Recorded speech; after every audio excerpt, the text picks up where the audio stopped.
Saat ini dengan kita memohon penyertaan Tuhan di dalam doa. Mari kita berdoa. Kami mengucap syukur kepadamu ya Tuhan Allah yang Maha Kuasa. Oleh karena kasih dan sayang-Mu ya Tuhan, kami dipelihara, dijaga, dilindungi, bahkan diberikan hari yang baru pada saat ini.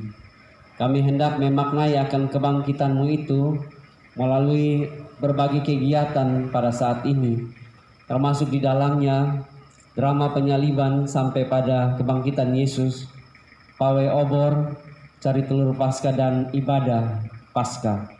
Tuhan, mari ada sama-sama dengan kami, dan biarlah kelangsungan acara atau kegiatan yang dirancangkan ini boleh berlangsung dari awal, pertengahan hingga berakhirnya dengan baik. Memberkati semua kami yang ada di tempat ini ya Tuhan. Hanya di dalam nama Tuhan Yesus Kristus, Tuhan Sang Juru Selamat kami berdoa. Amin. Terima kasih kepada Bapak Pendeta. Pemeran dan pemain drama silakan mengambil posisi.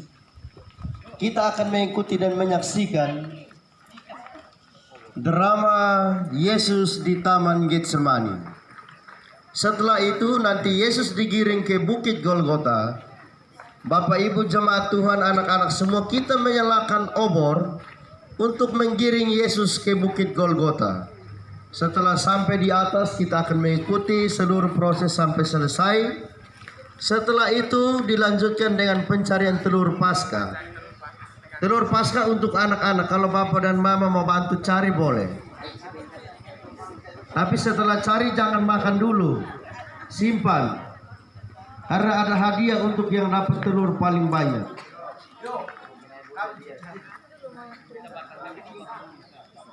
Ya. Obor dinyalakan. Yang sudah kasih menyala ini tolong bawa apinya untuk menerangi. Atau ada yang ada pemantik boleh. Ya, mulai.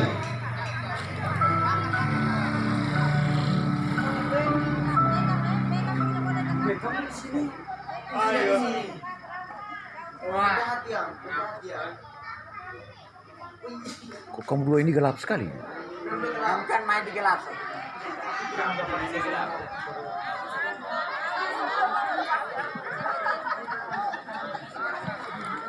Yang anak-anak, bapak dan mama perhatikan anak-anak yang pegang obor ya. Jangan sampai dia bakal kembali bapak dan mama. Obornya jangan taruh terlalu di atas, bisa menyebabkan batuk dan lain-lain sebagainya. Infeksi saluran pernapasan juga.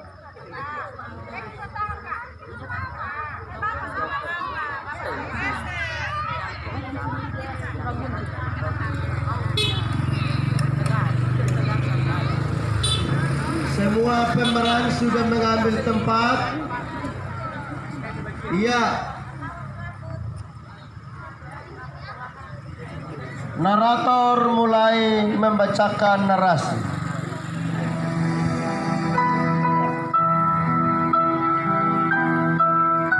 Untuk sebuah sukacita kekal, Allah harus hadir ke dalam dunia dan menjadi manusia dan melewati tahapan Via Dolorosa.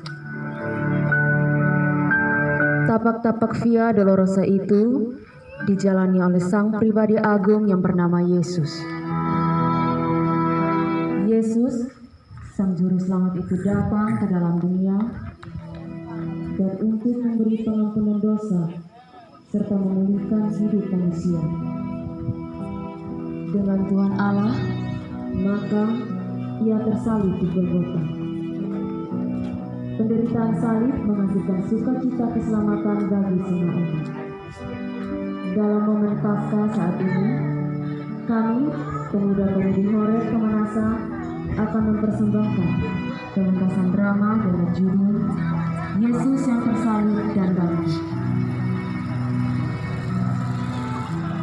Catatan Injil Lukas menyaksikan bahwa pergilah Yesus keluar dari kota dan sebagaimana biasa ia menuju ke Bukit Zaitun dan murid-muridnya juga mengikuti dia.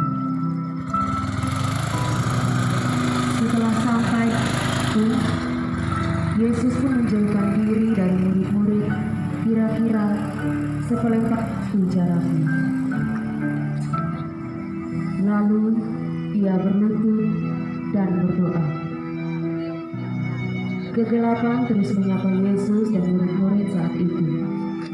Rasa yakin pun menghampiri Yesus, dan dalam doa Yesus pun berkata, Bapa, kalau ambillah cawan ini daripadaku, tetapi bukan kehendakku, melainkan kehendakmu yang terjadi.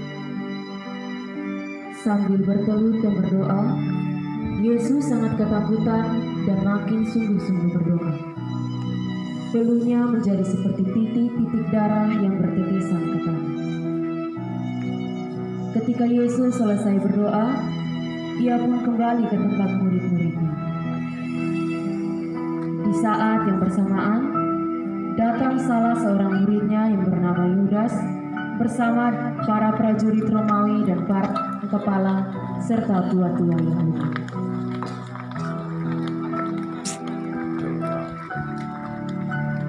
Sungguh sakit ketika dikhianati. Sang murid yang selalu bersama dengan Yesus mengkhianati Yesus saat itu dengan ciuman. Oleh cinta akan uang, 30 keping perak menjadi pendorong ciuman munafik itu didaratkan di wajah Yesus. Sontak, para prajurit dan para imam kepala pun bereaksi untuk menangkap Yesus. Perlawanan pun terjadi pada saat itu, dan sempat telinga salah seorang hamba imam kepala putus, namun Yesus langsung menyembuhkannya. Proses penangkapan Yesus tidak bisa dibatalkan.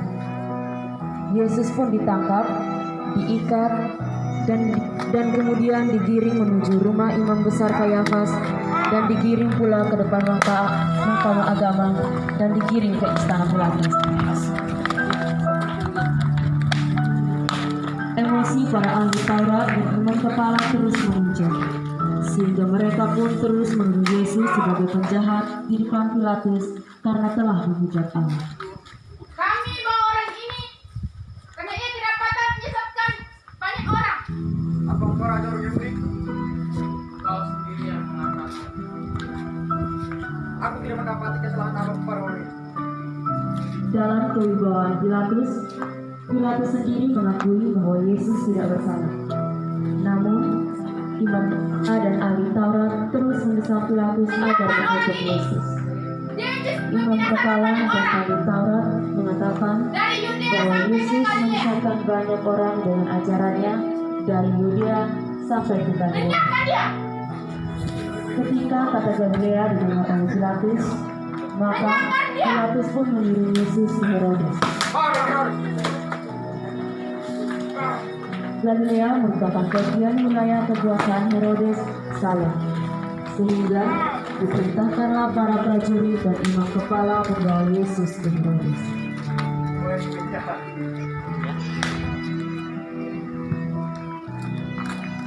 Tak dapat disangka, permusuhan yang terjadi sekian lama menjadi baik kembali oleh karena Yesus. Pilatus dan Herodes pada dasarnya bermusuhan, namun hadirnya Yesus justru membuat mereka berdamai. Sekalipun demikian, ternyata damai mereka bersifat pilih kasih dan bukan menyeluruh. Itulah manusia. Sekalipun mereka berdamai, tetapi tidak ada damai untuk Yesus. Herodes dan pasukannya menista dan mengolok-olok Yesus dan memukuli Yesus. Herodes pun mengenakan jubah kebesarannya kepada Yesus dan diperintahkan untuk membawa Yesus ke Pilatus.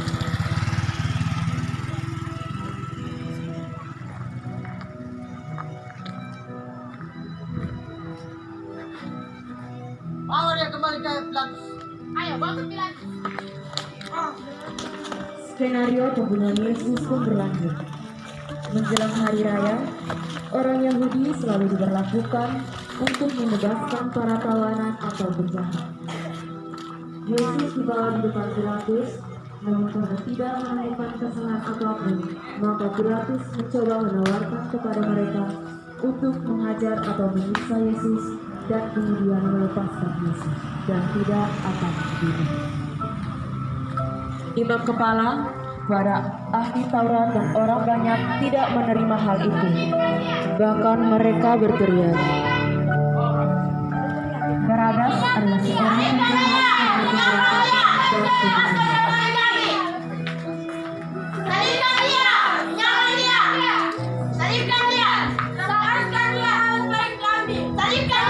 Pilatus akan mengabulkan permintaan mereka, melepaskan Barabas dan memberi Yesus kepada mereka untuk disalibkan.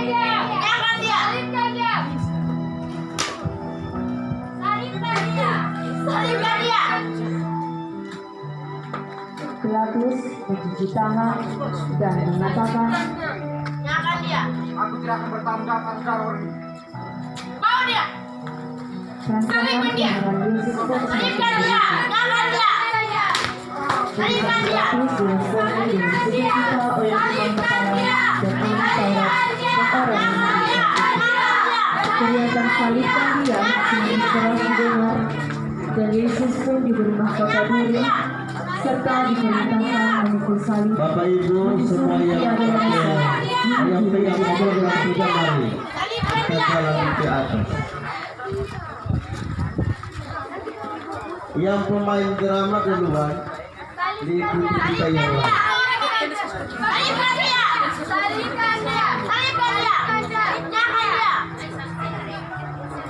Anak-anak duluan yang pegang obor.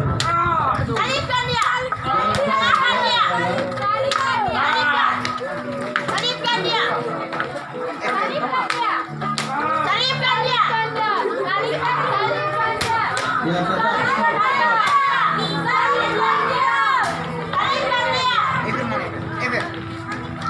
geser di pinggir, kasih jalan dulu Yesus lewat. Pinggir, di pinggir, sana.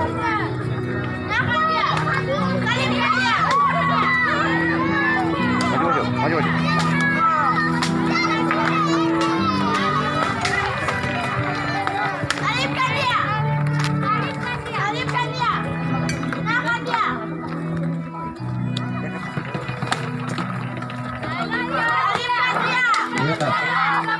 Semua ikut ke atas.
Tertatih-tatih Yesus memikul salib dan beberapa kali ia terjatuh. Di saat Yesus kelihatan tidak kuat lagi memikul salib, seorang prajurit memanggil paksa seorang bernama Simon dari Kirene untuk membantu memikul salib Yesus menuju Golgota.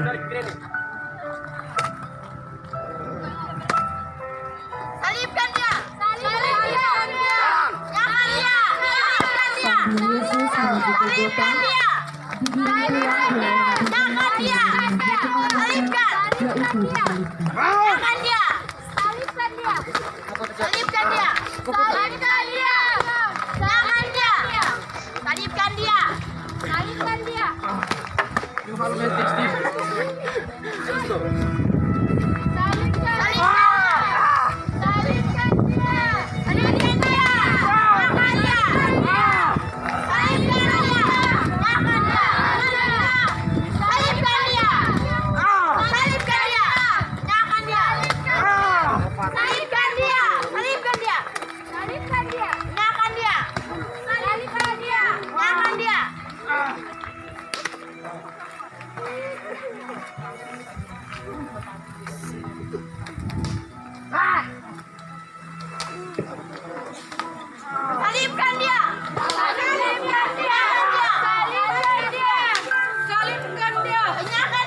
semua mengambil bagian di parkiran. Salibkan dia! Salibkan dia! Salibkan!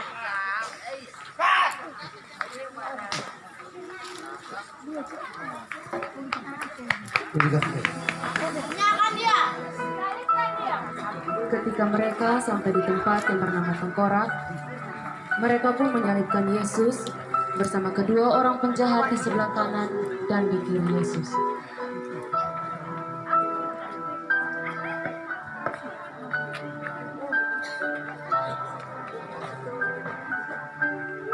Ngono.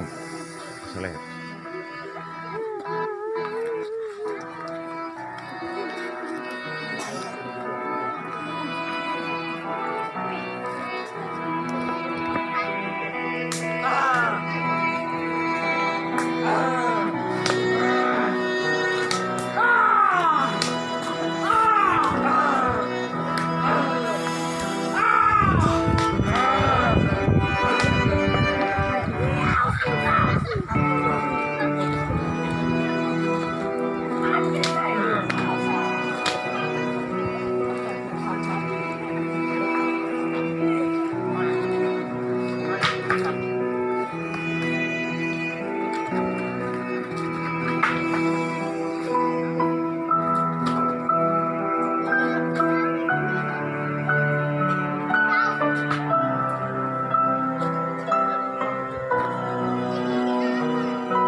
Lalu Yesus menatap ke bawah dan melihat mereka sedang membuang undi untuk membagi pakaiannya.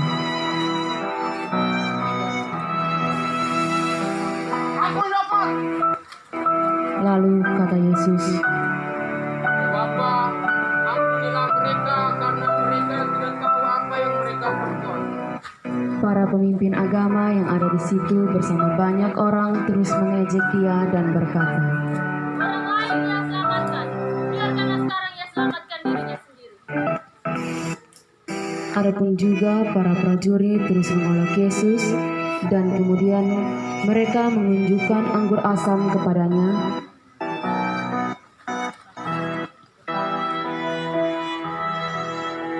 dan kemudian menaruh sebuah tulisan di atas kepalanya yang bertuliskan, "Inilah Raja orang Yahudi."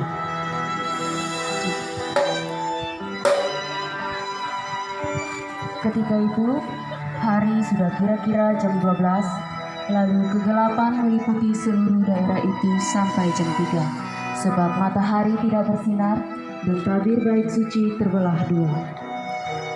Lalu Yesus berseru dengan suara keras dan menyerahkan nyawanya. Ya Bapa, ke dalam tanganmu kuserahkan nyawaku.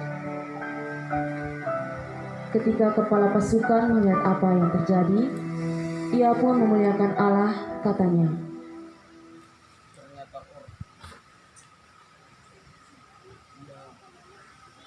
Sungguh, orang ini adalah orang benar. Pada akhirnya, Yesus pun menghembuskan nafas terakhirnya di atas kayu salib. Para perempuan yang mengikuti Yesus dari Galilea hanya bisa menatap dari jauh dan menangisi kematian Yesus.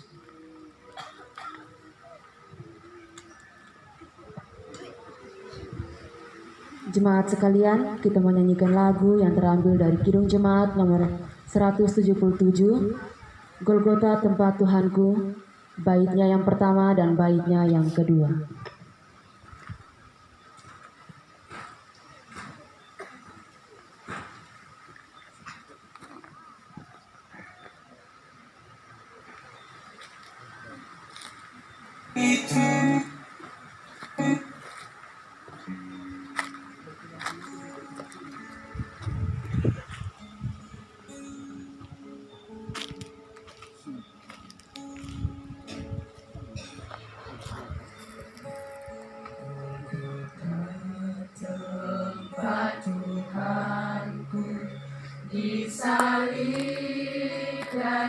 celah, agar dunia damai pula dengan Allah Khalidnya.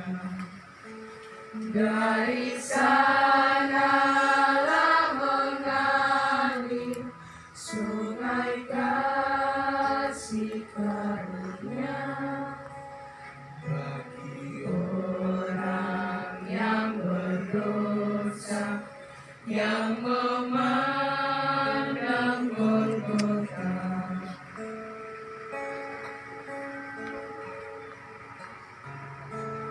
Oh samudra kasih Allah bagi isi dunia, diberinya putra tunggal agar kita selamatlah.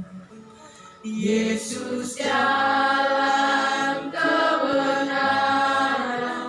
sumber hidup yang bakal, telah berkorban bagi kita pada salib Golgota. Ketika Yesus sudah tidak bernyawa, seorang prajurit diperintahkan untuk menikam lambung Yesus dengan tombak.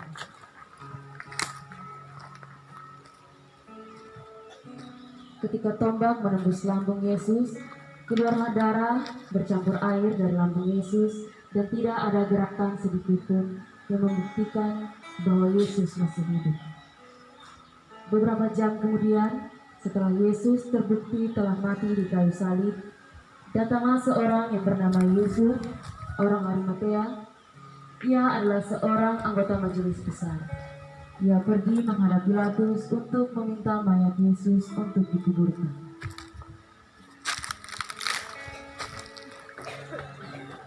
Pilatus pun menyetujui dan mayat Yesus pun diturunkan dari atas kayu salib dan dikuburkan.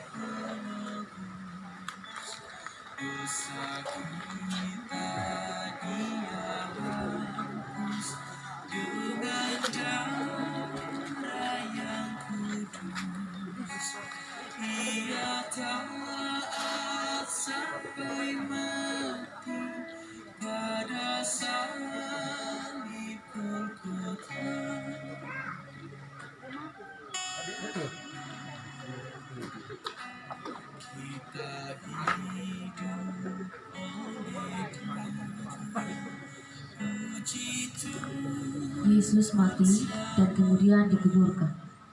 Dan sesuai dengan pengakuan iman kita bahwa ia bangkit pada hari yang ketiga. Kemuliaan Allah dalam pribadi Yesus akan disaksikan dalam peristiwa kebangkitan. Demikianlah prosesi drama penyaliban Yesus yang dipersembahkan oleh pemuda-pemudi Horeb Kamanase. Marilah kita masuk dalam ruang ibadah, mempersiapkan diri kita untuk ada dalam ibadah Paskah, yaitu kebangkitan Yesus Kristus. Dan salam.